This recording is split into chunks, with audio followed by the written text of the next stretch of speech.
தேசத்தின் குரல் செய்திகள். முதலில் தலைப்புச் செய்திகள். குடும்ப தகராறால் மின்சார கோபுரத்தில் ஏறிய நபருக்கு காத்திருந்த அதிர்ச்சி. நடுத்தர வருமானம் பெறும் நூற்றுக்கணக்கான குடும்பங்களுக்கு வெளியான முக்கிய தகவல். கோட்டபாயவின் முன்னாள் செயலாளருக்கு நீதிமன்றம் பிறப்பித்த அதிரடி உத்தரவு. நாமல் ராஜபக்சவிற்கு நீதிமன்றம் பிறப்பித்த உத்தரவு. விபத்தில் உயிரிழந்த 2 இளைஞர்கள் ஆத்திரமடைந்து அப்பகுதி மக்கள் செய்த செயல். ரிசார்ட் வீட்டில் மர்மமான முறையில் உயிரிழந்த தமிழ் சிறுமி தொடர்பில் வெளியான வாக்குமூலம். இனி விரிவான செய்திகள். தேசத்தின் குரல் யூடியூப் தளத்தை சப்ஸ்கிரைப் செய்து இணைந்திருங்கள். குடும்பத்தாருடன் ஏற்பட்ட முரண்பாட்டின் காரணமாக உயர் அழுத்த மின்சார கோபுரத்தில் ஏறி போராட்டத்தில் ஈடுபட்ட நபருக்கு இலங்கை மின்சார சபைக்கு ஏற்பட்ட நஷ்டத்தை ஈடு செய்ய வேண்டும் என மாத்தறை நீதவான் நீதிமன்றம் உத்தரவிட்டுள்ளது. கம்பரப்பிட்டிய பகுதியில் கடந்த 21ஆம் தேதி இந்த சம்பவம் இடம்பெற்றுள்ளது. குறித்த நபர் உயர் அழுத்த மின்சார விநியோக கட்டமைப்புக்கு சொந்தமான கோபுரம் ஒன்றில் ஏறி போராட்டத்தில் குதித்துள்ளார். இதன் காரணமாக திககொடு, கம்புருப்பிட்டிய, அக்குரசு, முலட்டியனு, தேவேந்திரமுனை, மாவரல மற்றும் தெனியாய உள்ளிட்ட பல பகுதிகளுக்கான மின்சார விநியோகத்தை 2 மணித்தியாலங்களுக்கு மேலாக இடைநிறுத்துவதற்கு நடவடிக்கை எடுக்கப்பட்டுள்ளது. இதன் பின்னர் போலீசார் குறித்த நபரின் குடும்பத்தினரை சம்பவ இடத்திற்கு உடனடியாக அழைத்து வந்ததை அடுத்து அவர் கோபுரத்திலிருந்து கீழே இறங்கியுள்ளார்.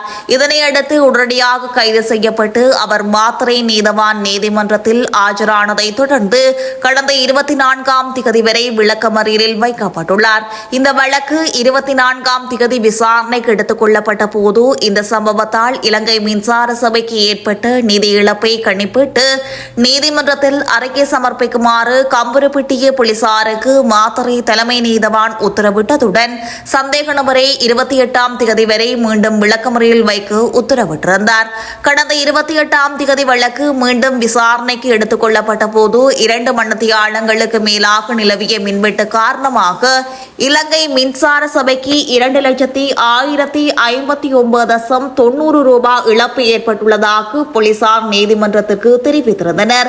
விசாரணையின் போது சந்தேக நபர் குற்றத்தை ஒப்புக்கொண்டதை அடுத்து இலங்கை மின்சார சபைக்கு ஏற்பட்ட இழப்பீட்டுத் தொகையை செலுத்துமாறு மாத்தறை நீதவான் நீதிமன்றம் உத்தரவிட்டிருந்தது. மேலதிக விசாரணை நடவடிக்கைகளுக்காக இந்த வழக்கு எதிர்வரும் நவம்பர் 3ஆம் தேதி வரை ஒத்திவைக்கப்பட்டுள்ளது. நடுத்தர வருமானம் பெறும் நூற்றுக்கணக்கான குடும்பங்களுக்கு மகிழ்ச்சி செய்தியொன்று தற்போது வெளியாகியுள்ளது. நகர அபிவிருத்தி அதிகார சபையினால் மாலைபேயில் நிர்ணயிக்கப்பட்டு வரும் வீடமைப்பு திட்டத்தின் பணிகள் 85% அதிகமாக நிறைவடைந்துள்ளதாக தகவல்கள் வெளியாகியுள்ளன. கடுவலை மாலைபே பகுதியில் அமைந்துள்ள இத்திட்டம் 20 மாடிகளை கொண்டு அடுக்குமாடி குடியிருப்பை கொண்டுள்ளது. இதில் 920 சதுர அடி பரப்பளவு கொண்டு 128 வீடுகளும் 700 சதுர அடி பரப்பளவு கொண்டு 128 வீடுகளும் அடங்கலாக மொத்தம் 256 வீடுகள் உள்ளதாக நகர அபிவிருத்தி அதிகார சபை அறிவித்துள்ளது. மேலும் இந்த வீடமைப்பு திட்டத்தின் நிர்மாண பணிகள் 2021ஆம் ஆண்டு ஆரம்பிக்கப்பட்ட போதிலும் இலங்கையில் ஏற்பட்ட பொருளாதார நெருக்கடி காரணமாக 2022ஆம் ஆண்டு இடைநிறுத்தப்பட்டன. இதன் பின்னர் உரிய ஒப்பந்தக்காரர்களுடன் நகர அபிவிருத்தி அதிகார சபை புதிய ஒப்பந்தங்களை செய்து கொண்டதை அடுத்து 2025ஆம் ஆண்டில் பணிகள் மீண்டும் ஆரம்பிக்கப்பட்டன. 4375 மில்லியன் ரூபாய் செலவில் செயல்படுத்தப்பட்டு வரும் இந்த திட்டத்தின் கீழ் உருவான வீடுகளை இந்த ஆண்டின் இறுதிக்குள் மக்களிடம் ஒப்படைக்க திட்டமிட்டுள்ளதாக நகர அபிவிருத்தி அதிகார சபை அறிவித்துள்ளது. இலங்கையின் முன்னாள் ஜனாதிபதி கோட்டபாய ராஜபக்சவின் தனிப்பட்ட செயலாளர் சுகீஸ்வர பண்டாரவிற்கு விளக்கமறியல் நீடிக்கப்பட்டுள்ளது. இதன் அடிப்படையில் எதிர்வரும் 12ஆம் தேதி வரை அவர் மீண்டும் விளக்கமறியலில் வைக்கப்பட்டுள்ளார். கோட்டை நீதவான் நீதிமன்றில் இன்று வியாழக்கிழமை முன்னிலைப்படுத்தப்பட்ட போது இந்த உத்தரவு பிறப்பிக்கப்பட்டுள்ளது. ஜனாதிபதியின் செலவு தலைப்பின் கீழ் 2 சம்பளங்களை பெற்றதாக சந்தேகத்தின் பேரில் அவர் கைது செய்யப்பட்டு விளக்கமறியலில் வைக்கப்பட்டுள்ளார். இதன் பின்னர் பல்வேறு சந்தர்ப்பங்களில் அவரது விளக்கமறியல் காலம் நீடிக்கப்பட்டிருந்தமை குறிப்பிடத்தக்கது. மஹிந்த ராஜபக்சவின் மகனும் பாராளுமன்ற உறுப்பினருமான நாமல் ராஜபக்சவிற்கு எதிராக பணச்செலவை தடுப்புச் சட்டத்தின் கீழ் தாக்கல் செய்யப்பட்டுள்ள முறைப்பாட்டை எதிர்வரும் அக்டோபர் மாதம் 29ஆம் தேதி விசாரணைக்கு அழைக்குமாறு கொழும்பு நீதவான் நீதிமன்றம் இன்று உத்தரவிட்டுள்ளது. இந்த முறைப்பாடு விசாரணைக்கு எடுத்துக் கொள்ளப்பட்ட போது நாமல் ராஜபக்ச உள்ளிட்ட சந்தேக நபர்கள் நீதிமன்றத்தில் முன்னிலையாகியிருந்தனர். இதனையடுத்து விசாரணைகளின் முன்னேற்றத்தை அக்டோபர் மாதம் 29ஆம் தேதி நீதிமன்றத்தில் சமர்ப்பிக்குமாறு நீதவான் உத்தரவிட்டுள்ளார். வாகனங்கள் ஒன்றுக்கொன்று முந்த முற்பட்ட வேளை இரு இளைஞர்கள் பரிதாபமாக உயிரிழந்துள்ளனர். இச்சம்பவமானது நீர்கொழும்பு போலவலான பிசிஐ கெம்பஸ் அருகே இன்று அதிகாலை 1:45 மணியளவில் இவ்விபத்து இடம்பெற்றுள்ளது.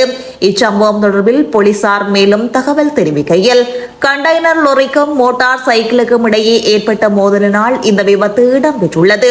இந்த விபத்தை தொடர்ந்து ஆத்திரமடைந்த அப்பிரதேச மக்கள் விபத்தில் தொடர்புடைய கண்டெய்னர் லோரிக்கு தீ வைத்துள்ளனர். இதனையடுத்து கட்டான போலீசார் மற்றும் நீர்கொழும்பு மாநகர சபையின் தீயணைப்பு பிரிவு அதிகாரிகள் உடனடியாக சம்பவ இடத்திற்கு விரைந்து சென்று தீயை கட்டுப்பாட்டுக்குள் கொண்டு வந்து நிலைமையை சீர் செய்துள்ளனர். இவ்விபத்தில் உயிரிழந்த இருவரின் சடலங்களும் நீர்கொழும்பு மாவட்ட பொது வைத்தியசாலைக்கு எடுத்துச் செல்லப்பட்டுள்ளதுடன் கண்டெய்னர் லொரியின் சாரதி கட்டான போலீசாரால் கைது செய்யப்பட்டுள்ளார். உயிரிழந்தவர்கள் நீர்கொழும்பைச் சேர்ந்து சிறிவர்த்தன ஆராய்ச்சி லேகி தலிஸ் நிம்னத் சிறிவர்த்தன மற்றும் தாகுன்னு விஜயசுந்தர அப்புகா மிலகே கவிந்து கஷான் சோமதிலக ஆகிய இரு இளைஞர்கள் ஆவார்கள்.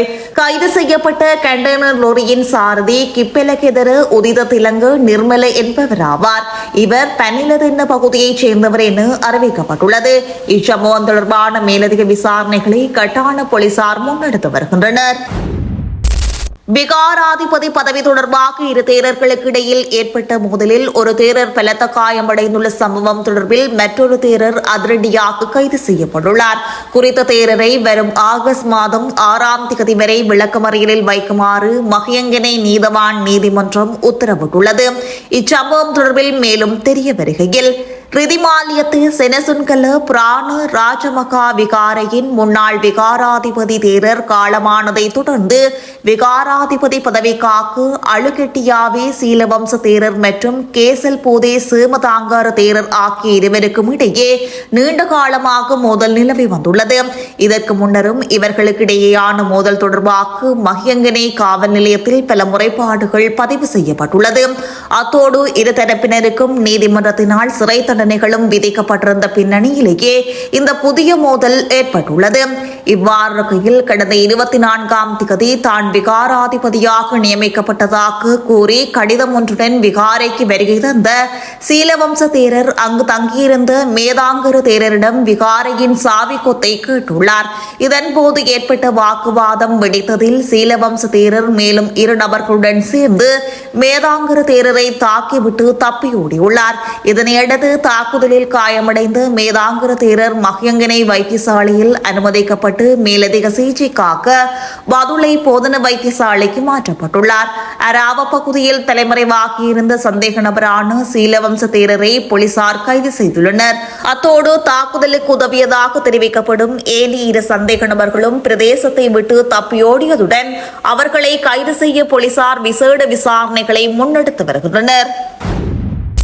முன்னாள் அமைச்சர் ரிசாட் பதியுதீன் வீட்டில் மர்மமான முறையில் உயிரிழந்த தமிழ் சிறுமி தொடர்பில் பரபரப்பு வாக்குமூலம் வெளியாகியுள்ளது.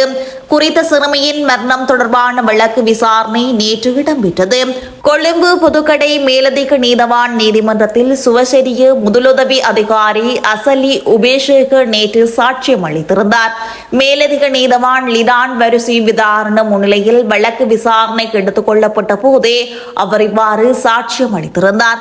கிடைக்கப்பெற்ற தகவலுக்கு அமைய சிறுமியை தேடி அந்த வீட்டின் கராச் பகுதியினூடாக நுழைந்தேன். அங்கே படிகளில் சிறுமி ஒருவர் இருத்தப்பட்டிருந்தார். அவர் மீது படுக்கை விரிப்பு ஒன்று போர்த்தப்பட்டிருந்தது. அத்தோடு சிறுமியின் உடலில் ஆடைகள் இருக்கவில்லை. அந்த நேரத்தில் எரியும் ஒரு வாசனை உணரப்பட்டது. அது எரியும் போது தோளில் இருந்து வெளிவரும் வாசனையாகும். இருப்பினும் அது எவ்வகையான வாசனை என்பதை என்னால் உறுதியாக தெரிவிக்க முடியாது. கழுத்து, நெஞ்சு, கைகள் மற்றும் கால்களில் தீக்காயங்கள் ஏற்பட்டுள்ளதை என்னால் அடையாளம் காண முடிந்தது. சிறுமி என்னிடம் தண்ணீர் கேட்டார். அதற்கு மேல் வேறு எதையும் அவர் என்னிடம் தெரிவிக்கவில்லை. உடனடியாக சிறுமியை கொழும்பு தேசிய மருத்துவமனைக்கு அழைத்துச் சென்றோம். சிகிச்சை பெற்று வந்த நிலையில் அவர் உயிரிழந்திருந்தார். இந்த சம்பவம் தொடர்பாக சிறுமி இறந்த பின்னரே போலீசார் என்னிடம் வாக்குமூலம் பெற்றனர். சுவசரிய அவசர சேவை தொலைபேசி இலக்கமான 119ற்கு இச்சம்பவம் தொடர்பாக கிடைத்து ஆரம்ப அழைப்புக்கு பதிலளிக்கும் போது தீக்காயங்களுக்கு உள்ளானவர்களை உடனடியாக குளிப்பாட்டுவது உள்ளிட்ட அடிப்படை முதலுதவிகள் குறித்து அறிவுறுத்தினோம். இருந்த போதிலும் நாங்கள் அங்கே சென்றடையும் போது குறித்த தரப்பினரால் அவை பின்பற்றப்பட்டிருக்கவில்லை.